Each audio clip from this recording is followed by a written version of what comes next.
and I guess some bystanders tackled him or something that I can recall. But to I can't even imagine that leaving a 2 year old on the expressway like that and just running away. That was on top of what happened to us. But Okay, just give me 1 second here and I'll get my bearings and we'll go from there. All right, so again, I have 3 cases. I have people against Jeremy Jaban Christian, 21B139004. That is from a date of June the 13th of 21. There was a no contest plea tendered on 8/17 of 22 to resist and obstruct an officer. Then I have the reckless driving charge that happened on June the 13th of 21. And again, on August the 17th of 22, defendant pled no contest to reckless driving. And then I also have here a violation of probation on an operating while impaired charge, which the defendant was sentenced on back on March the 17th of 21, I believe. Yes, March the 17th of 21, and then did not show up for a probation violation hearing on September 8th of 21.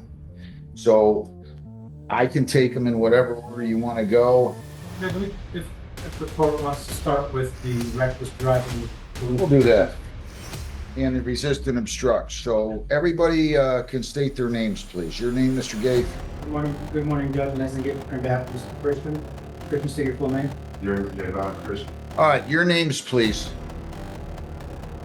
Diane Barbarich.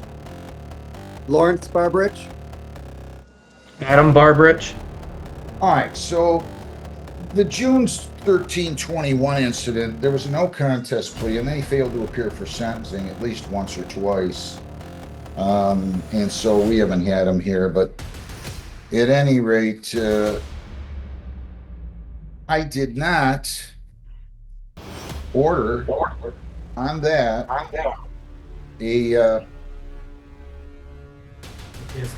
I didn't order a PSI, I don't believe.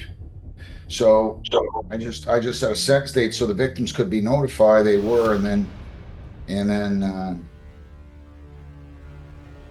he looked like he came in on August the 31st, but left. And then I had him set it in person, and I made a note that Diane and Lawrence Barbarich were here. Be sure they were notified September 14 of 22. And then again, he didn't show up for sentencing. So that's where we are with it. I've read the report. I'm talking about the police report. Have you? Yeah. Buckle up, guys. Today we are going to break down a courtroom case that starts with something so disturbing it instantly grabs your attention. Within seconds, there's talk of a 2-year-old left on an expressway, and you can already feel this isn't just another routine hearing. As the judge begins laying out multiple charges and repeated failures to appear, the picture becomes clearer. This isn't just about one mistake, it's a pattern of reckless behavior that's finally catching up. All right. Anything you'd like to say? Judge, Mr. Christian at that time had become homeless. He was homeless from 22 through 25. He was laid off. And then he ended up, there was an incident in which he was shot in the hand, and he became disabled for 6 months and unable to work. Then he became laid off and actually just went back to work about a month ago at Chrysler. He does have an 8-year-old child that he shares custody with the mother, and he was financially responsible for that child, Judge. And between his lack of stable residence and everything else that's been going on, I believe that's the reason why he had missed and failed to appear in that direction. So, Okay. Anything else? just that, at the time that he took the plea, obviously, looking back now, I did indicate that he pled differently, but I did advise him that we're at this point now, we need to move forward. What I mean, I don't know what he means by that. They got him going over 100 miles an hour, and rear-ending a vehicle, an Impala. I mean, you know what? Anyway, all right. Anything you'd like to say? Anything either one of you would like to say? Let's start with you, Adam. Do you have anything you want to say? Um, yeah, I want to say it almost just feels like a miracle that we're alive, because I mean, I was sitting in the back seat when it happened, and I was like 16 at the time, and we were coming back from a long weekend of baseball, and we're all tired, and we're just trying to get home, have a 3-hour drive, and we're just driving in like one of the middle lanes. Maybe it's like a 4-lane highway, and I'm on my phone, just kind of leaned over in the back passenger seat, and then all of a sudden it's just big bang, and it just felt like we were spinning forever, just spinning on the road, and I don't know how we didn't get hit. It just feels like a miracle to me. And we went across, it was a lot of traffic. We went across the whole lanes and slammed into the median, and I was scared for my parents' lives. I was fine. The first thing I asked is, are they okay? And I think they hit their heads, but they were fine. Everybody was just kind of dazed. And the first thing I thought was trying to get out of the car, but our car, the door that I was by wouldn't open. So I had to get out of the door that was kind of against the median and squeeze out. And the car was just absolutely crushed. And made sure my parents could get out. And we got out, and first thing I noticed, I look at the car, and the tire was catching on fire. And I was able to put it out before it caught the whole car on fire. And, it's just like these little things like this, it's just a miracle to me, and makes me look at life completely different now. And I had no idea what happened.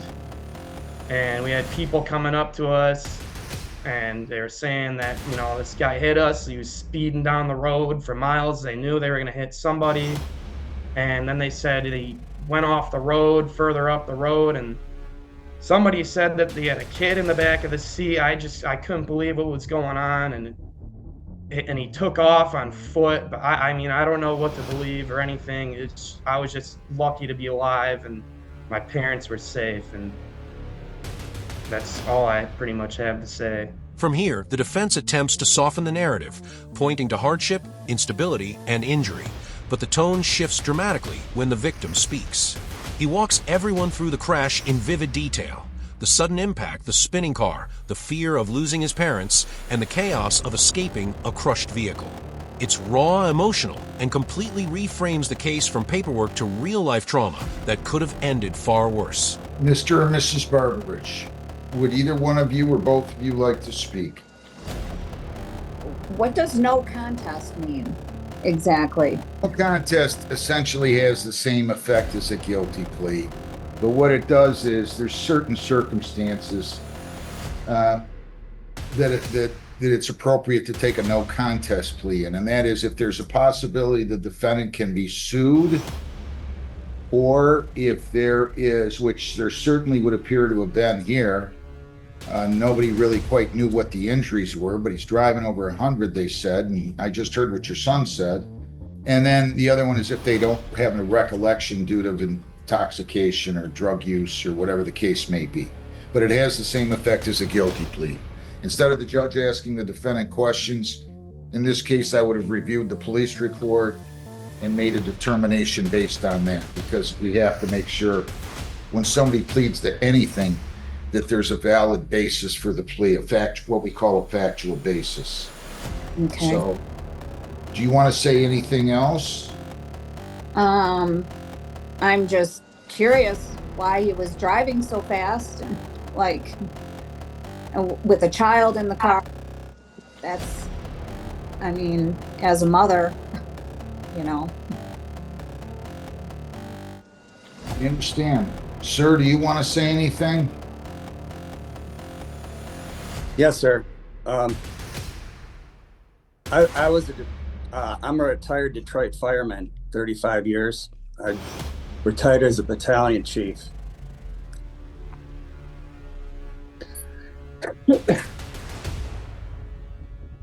Um, I've seen a lot of horrible things, and when that happened, I thought it was over, and I was afraid. I was afraid to look in the back seat at my son, and I'm just thank the Lord everything's okay. That's all I gotta say. Does anybody have any out-of-pocket expenses? Anything you had to pay for that was not covered by insurance? No, I mean, just a few days lost of work, but um, that's, I mean, If well, you lost any wages, the co-pay or whatever for the deductible, I don't know. That's, well, I mean, if you have any out-of-pocket, I can't order wage loss because that was recoverable through your own insurance carrier, believe it or not. yeah. Even though he was completely at fault. But I'm going to let you two think about it, and young Mr. Barbarich, and I want to do all of these at the same time. So we have on the operating while impaired, I've got multiple violations: failure to attend the scheduled probation visit on August 18 to 21, failure to attend the victim's impact panel, failure to attend the court work program on August 4 of 21, failure to pay fines and costs as ordered, failure to refrain from consuming alcohol or drugs, testing positive for alcohol on August 3, failing to clear all warrants, failing to provide verification of attending AA twice a week until an IOP, and failure to provide verification of attending and completing outpatient treatment. So I'd like to either have a hearing on those or take a plea on those, whatever he fancies. So how's he going to proceed on that? You can't take it. Is that what you want to do, sir? Since you absconded, you could get 93 days here. Do you understand that? As the parents step in, the weight of the situation deepens even further. The father, a retired fireman who has seen tragedy firsthand, admits that in that moment, he thought it was over. That single statement carries immense gravity. Then the courtroom pivots back into legal territory as the judge outlines a long list of probation violations, signaling that this case isn't just about the crash.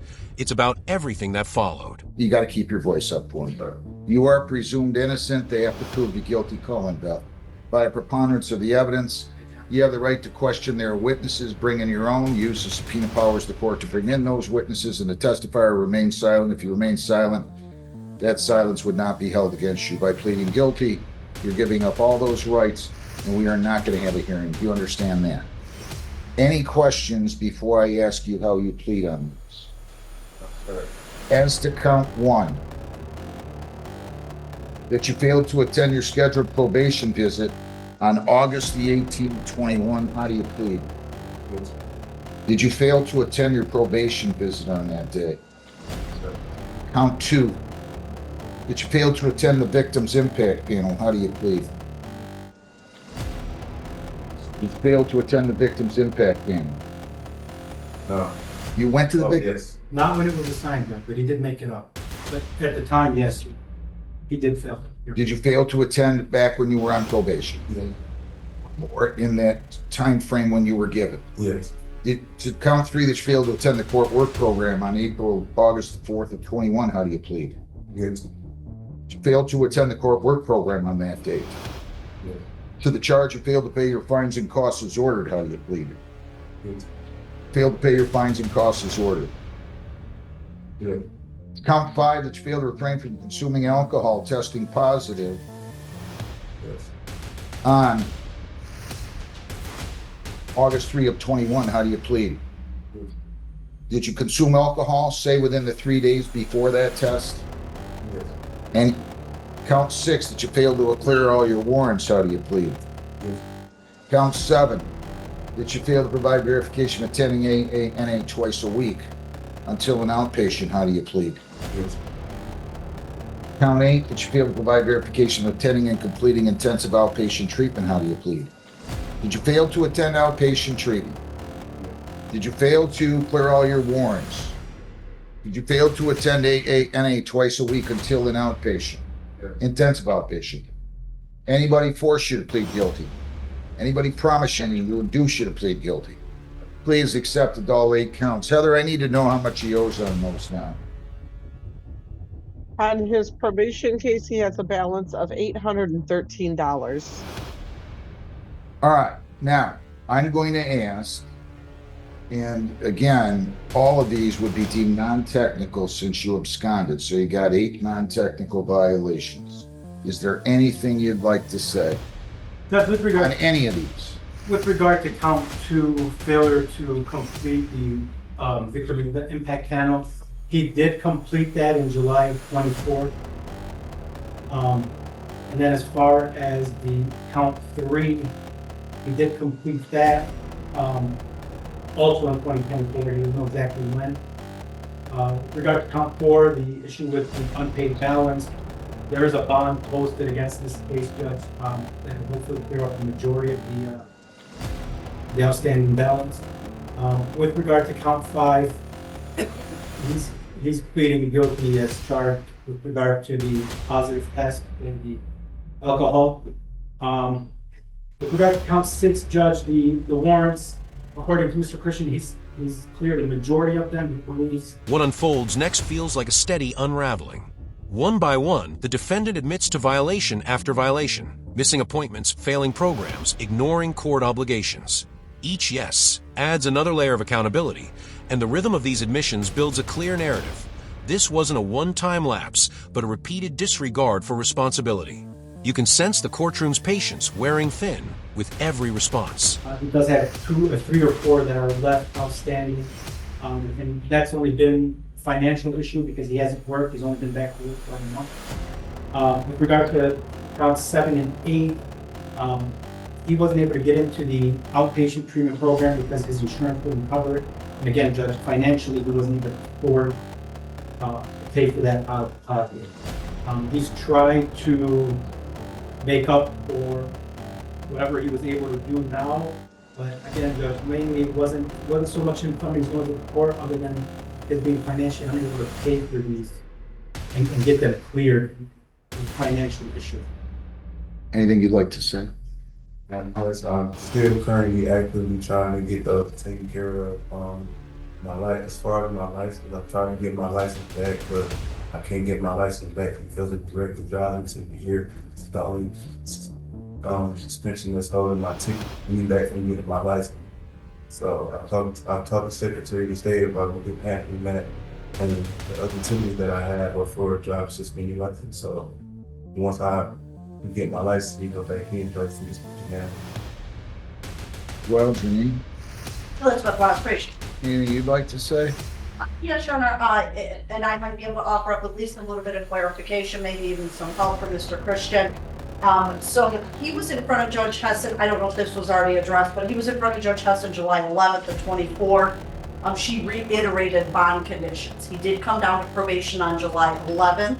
I re-instructed him in regards to his treatment, chemical testing, and I did schedule him for 3 days on the court work program. He was instructed on 12-step meetings at the time as well. So as of that time frame, he was given a court date then to come back August 28th. He absconded and the bench warrant was reissued. Between that July 11th date and August 28th, Mr. Christian did do the 3 days on the court work program. Was she talking about, I see that she was the one at one point that arraigned him on this charge, these charges. Was that court work that she told him to do, was that on these cases or was it on a case in front of her? Not on a case in front of her. This was addressing her bond on the probation case, which would have been this one here. Judge Hessen will often reiterate probation terms as part of bond. And she ordered the 3 days on the court work program because those were the days he had remaining out of the 4 that he was to attend. He had gone to one before that? He had done one on August 4th, 21. So he actually has 5 days credit coming on this. He has 4 as far as court work program. Plus the 1 day credit from the arrest. He did show for 1 chemical test after bond. He was positive for marijuana, negative for all other substances, but absolutely no proof in regards to victims impact panel, 12-step meetings, or treatment. Judge, he does have the certificate of completion for the victim impact panel. Okay. You have that with you, sir? It's in my phone. I have it logged in Facebook. I have. I'll take it your word on it. No, I'll believe you. Now the defense tries to regain some ground, highlighting financial struggles and attempts to comply, while the defendant offers an apology. For a moment, it seems like there might be a shift in tone.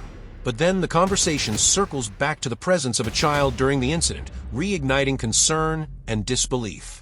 That detail alone keeps the tension alive and reinforces just how serious the situation truly was. Folks, would you like to say anything else? Yeah, you could say something to them. To you, I'm sorry about the event that happened. It was very foolish on my behalf. And since then, I've learned I know I do it. I had a younger child at the time, and I understand the pain, kill the younger child. I just want to say that I'm sorry. Where are you going to school at, young man? University of Northwestern Ohio. Well, what are you studying? I'm actually doing 2 degrees. I have automotive and high performance technology, and then hybrid and electric vehicles. Good for you. Anything else anybody wants to say over here? Yes, sir. On top of what happened to us, the defendant, he had a 2-year-old in the car, in the back seat, and he ran from the scene. I was told by civilian bystanders, and I guess some bystanders tackled him or something that I can recall. But I can't even imagine that leaving a 2-year-old on the expressway like that and just running away. That was on top of what happened to us. But I just wanted to say that too. Judge, I want to correct the record. Actually, his child, when he left, he wasn't running from the scene, Judge. He actually took him and they went into the ambulance and they were taken to the hospital. So I don't know where the information came from. He was tackled. He actually went through the emergency responders and actually got in the ambulance with his child and they were transported to the hospital. Okay, so I want everybody to understand, unless somebody speaks up and says, Judge, we have this much coming in restitution, I'm not going to order any. Does everybody understand that? Yeah. Well, I'm talking to the victims. Yeah. Yes, sir. All right, and you understand that, young man and Mrs. Barbarich? Yes. Yes, sir. I don't know what to say to you, Mr. Christian. There's a whole lot of issues I have with your conduct, your failure to appear, your failure to show any respect for the court. And the more I look at this, the more I think about this, I mean, this is laughable talking about whether or not you get another day off or you have to wanted to wait till May if I was going to adjourn it past today because of a vacation. Or lack thereof, vacation time. You can't do this. You cannot do this. You cannot do this. You're driving around with a 2-year-old in the vehicle and you're acting like a maniac. And I could see the terror on their face just looking at it. And then you blow us off with probation, like I'm the kind that's going to put up with that. You blew us off, sir, and you got a big price to pay here today. I'm not going to assess any fines on the resisting obstructing officer. I'm not going to assess any fines on the reckless driving. I'm simply going to give the defendant 15 days jail on the resist and obstruct, and that will run with concurrent with 21B138482A. I'm going to give the defendant 45 days jail on the reckless, and that will run concurrent with 21B138482A. On the operating while impaired, I'm revoking your probation.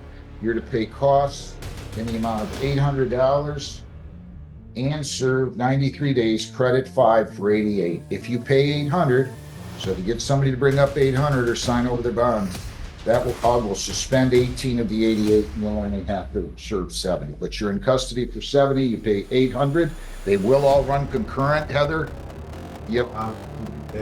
You pay 800, you'll be out in 70. Otherwise, you're going to be in for 88. So I'll be out in 70. 70. You have 21 days to appeal. You have 14 days to apply for a court-appointed lawyer for purposes of appeal. Do you understand that? Yeah, we're going to let you make the phone. I'll let you. There's nothing I'm going to do. You spat on the court. You drove like a maniac. There is nothing I am going to do to change my mind. The only thing I could do or would do, if I could, is call the legislature and tell them to retroactively make this a lot more serious, because I'm only giving you that because that's all I can give you. There's nothing I'm going to do to change, you're going to do to change my mind. So I'm going to ask you not to speak. You can talk to a lawyer on appeal if you want. You can't blow off courts for 3-4 years, and you just can't do that. So there's nothing else. Have a seat. Good luck. Thank you very much. Thank you, folks. Have a good day, and I wish you all well. Thank you. Thank you, sir. Thank you, sir. Good luck, young man. Study hard. Don't run against me, though. Thank you. See ya. Thanks a lot. This is where everything reaches its peak. The judge, clearly frustrated, delivers a sharp and unapologetic response, calling out the behavior, the missed court appearances, and the overall lack of accountability. The tone is firm, final, and unshakable. Sentencing follows with jail time and strict terms, and any hope of leniency is shut down immediately. It's a decisive ending that leaves no room for debate. Actions have consequences, and today they've caught up. If you found this breakdown insightful, make sure to like the video, subscribe to the channel, and we'll see you in the next video.